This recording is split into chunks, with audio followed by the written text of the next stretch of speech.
Tuhan baik, anugerahnya kekal selamanya.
Lagu yang kita nyanyikan tadi, Tuhanlah kekuatan kita.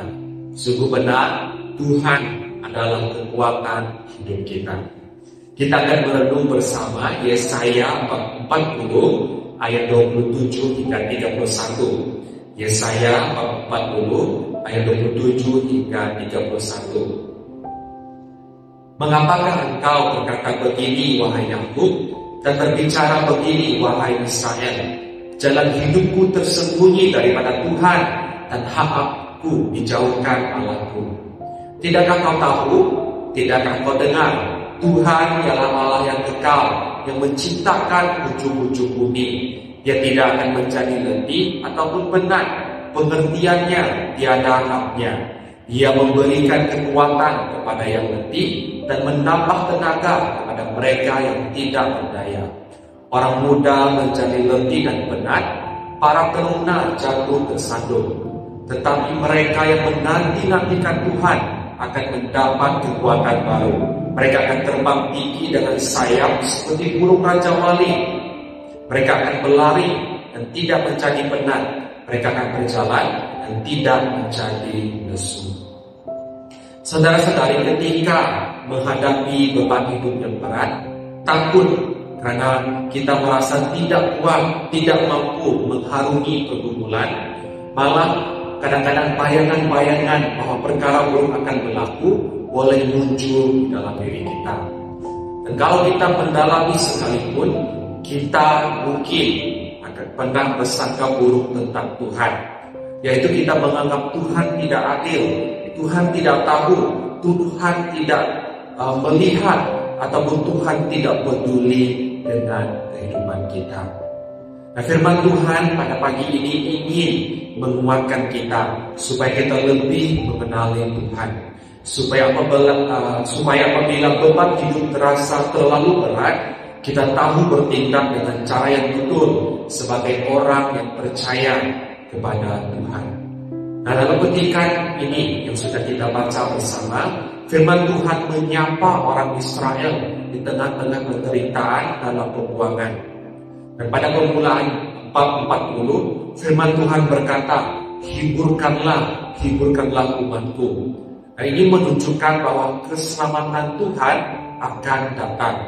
Nah, walaupun mereka sangat menderita, mereka menangis di tepi sungai-sungai Babel. Mereka terpaksa menyanyikan lagu sukacita di tengah-tengah penderitaan. Dan ini tidak bermakna bahwa Tuhan tidak mengambil berat tentang mereka. Itu juga tidak bermakna bahwa Tuhan sudah dikalahkan dan tidak dapat menyelamatkan mereka. Tetapi di sini Tuhan ingin menyadarkan umatnya bahwa pembuangan ini adalah pelajaran berharga bagi orang Israel, supaya mereka sadar dan kembali untuk melihat kepada Tuhan, untuk mencari Tuhan, untuk memandang Tuhan. Dan jika mereka menjadi bangsa yang terbuang itu, dan itu adalah karena akibat dosa mereka, dan Tuhan sendiri yang mengizinkan itu berlaku. Dan sekarang Tuhan tidak lagi menyuarakan berita penghakiman, tetapi berita baik, yaitu berita keselamatan yang Tuhan akan bawa. Nah, maknanya apapun boleh berlaku, tetapi Tuhan boleh menggunakan bangsa yang tidak mengenal Tuhan untuk melaksanakan kehendak-Nya. Dan kehidupan mereka, ya, terutama sekali di waktu yang penuh derita ini, kehidupan mereka pun ada di bawah kendali ataupun kawalan Tuhan. Dari petikan ini ada beberapa perkara yang boleh kita renungkan. Pertama, jangan berpikir buruk tentang Tuhan. Saudara-saudari, jangan kita menyalahkan Tuhan atas segala yang berlaku dalam hidup kita. Seperti keluhan orang Israel dalam penderitaan mereka, mereka menyebut jalan hidupku tersembunyi daripada Tuhan, dan hakku dijauhkan Allahku. Adakah kita akan menyebut bahwa penderitaan yang kita alami itu tidak layak kita terima karena kita merasa betul di hadapan Tuhan? Adakah kita akan menyebut bahwa Tuhan itu tidak tahu apa yang kita alami? Saudara-saudari, pikiran kita yang terbatas ini tidak dapat memahami jalan Tuhan. Karena Tuhan sendiri berkata dalam Yesaya 55 ayat 8, rancanganku bukanlah rancanganmu, dan jalanmu bukanlah jalanku. Jadi saudara-saudari, kesusahan boleh berlaku karena kelalaian kita sendiri, ataupun karena hati kita ini susah untuk menerima nasihat firman Tuhan. Tetapi juga Tuhan boleh membiarkan pergumulan ataupun masalah yang akan berlaku supaya kita dapat melihat dan merasakan kemuliaan Tuhan dalam hidup kita. Tetapi perkara yang perlu kita percaya adalah Tuhan akan menjadikan semuanya indah pada waktunya. Pertolongan Tuhan tidak akan terlambat. Dan apa yang perlu kita percaya adalah Tuhan itu berdaulat. Dia berkuasa atas segala sesuatu, termasuk setiap hal yang terjadi dalam hidup kita. Dan jika Tuhan mengizinkan pergumulan dalam hidup kita, itu bermakna kita sedang diarahkan untuk mengenali dan merasakan kuasa dan pertolongan Tuhan dalam hidup kita. Kedua, suatu pergumulan tidak sebanding dengan banyaknya berkat yang telah Tuhan perbuat dalam hidup kita. Saudara-saudari, kadang-kadang apabila kita menghadapi pergumulan, kita terlalu fokus dengan apa yang sedang berlaku, sehingga kita lupa apa yang telah berlaku, yaitu bagaimana apa yang Tuhan sudah lakukan dalam hidup kita, dan apa yang Tuhan sudah katakan untuk menguatkan kita. Kadang-kadang kerisauan, ketakutan, kita menjadikan kita ini merasa sangat kecil, dan membuat kita merasa bahwa masalah kita itu seperti sebuah raksasa yang sangat besar dan menakutkan, sehingga kita lupa bahwa Tuhan itu jauh lebih besar dari semua masalah yang kita hadapi. Sebab itu firman Tuhan mengingatkan orang Israel seperti ini, ya, tidakkah kau tahu, tidakkah kau dengar, Tuhan ialah Allah yang kekal, yang menciptakan ujung-ujung bumi. Saudara-saudari, kenapa ya kita membiarkan hanya satu pergumulan untuk mengombang-ambingkan hidup kita, sehingga kita lupa bahwa Tuhan ada, Tuhan setia memberkati hidup kita. Maka itu kita harus percaya, saudara-saudari, jika selama ini Tuhan sentiasa memberkati kita, dan apabila pergumulan hidup berlaku, Tuhan juga akan setia tetap memberkati dan menolong kita. Dan karena itu, saudara-saudari, apabila kita menghadapi sesuatu yang berat, kita diajak untuk merenung, untuk mengingat segala kebaikan yang Tuhan lakukan dalam hidup kita. Dan kita diajak untuk merenung dan mengingat apakah nasihat-nasihat yang Tuhan sudah sampaikan dalam hidup kita. Nasihat-nasihat yang akan memberi kita kekuatan menghadapi masalah kita. Dan pada akhirnya, saudara-saudari, apabila kita melihat ke belakang, melihat apa yang Tuhan sudah lakukan dan melihat ke depan tentang apa yang Tuhan akan lakukan, kita akan menyadari bahwa pergumulan kita, masalah kita, kesusahan kita pada saat ini tidak sebandingkan dengan banyaknya berkat yang Tuhan sudah lakukan dalam hidup kita. Ketiga, pengharapan kepada Tuhan adalah kekuatan kita menghadapi pergumulan. Nah, dalam petikan ini firman Tuhan mengatakan, orang muda menjadi letih dan penat, para teruna jatuh tersandung. Nah, yang bermaksud orang muda terkenal dengan kekuatannya, pun ada haknya, dan teruna yang terkenal dengan kelincahannya masih boleh tersandung. Dan jika kita menghadapi perjuangan hidup hanya bersandarkan pada kekuatan kita, maka kita akan letih, kita akan penat, kita akan lesu, kita akan tersandung, kita akan jatuh.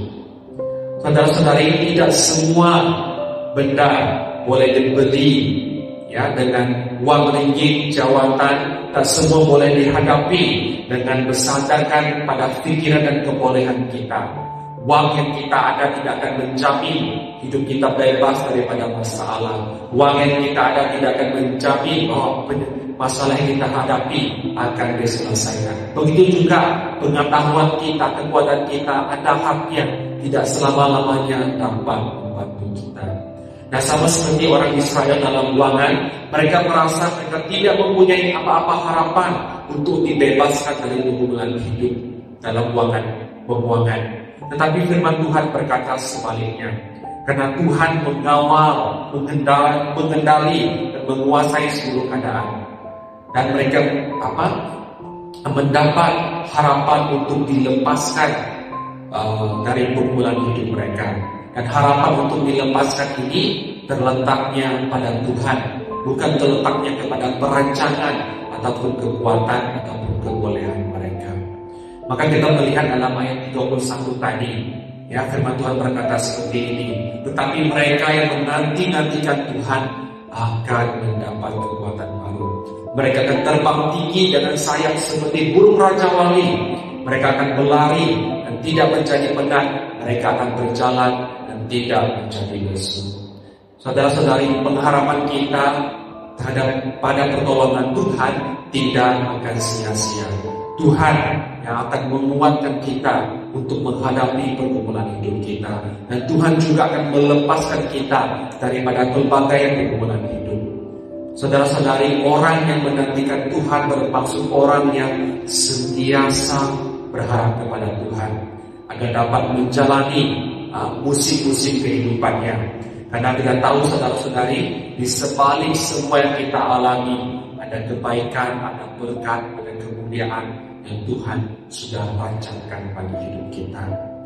Jadi saudara-saudari, doa, harapan, dan iman kita kepada Tuhan adalah kekuatan rohani yang sentiasa menjadikan kita kuat seperti burung Raja Wali yang terbang dengan kekuatan sayapnya.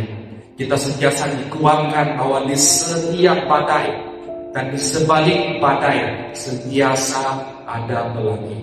Badai pasti akan berlalu, dan sebalik pergumulan ataupun masalah yang kita hadapi ada berkat Tuhan yang menanti kita. Mari kita berdoa. Tuhan, kami mengucap syukur karena Engkau adalah kekuatan kami. Harapan kami ada padamu, Tuhan. Oleh itu Tuhan, apabila kami menghadapi sesuatu yang sukar, sesuatu yang susah, apabila kami menanggung beban yang berat, ajar kami Tuhan untuk memandang kepadamu. Ajar kami Tuhan bahwa kami boleh percaya, kami boleh berpegang kepada Tuhan yang sentiasa ada bersama kami dalam setiap badai kehidupan kami. Lebih lagi ajar kami Tuhan untuk sadar bahwa setiap hal yang kami alami tidak sebanding dengan kemuliaan yang akan Tuhan sediakan dalam kehidupan kami. Terima kasih Tuhan, ini doa kami di dalam nama Yesus Kristus. Amin. Tuhan memberkati saudara dan saudari.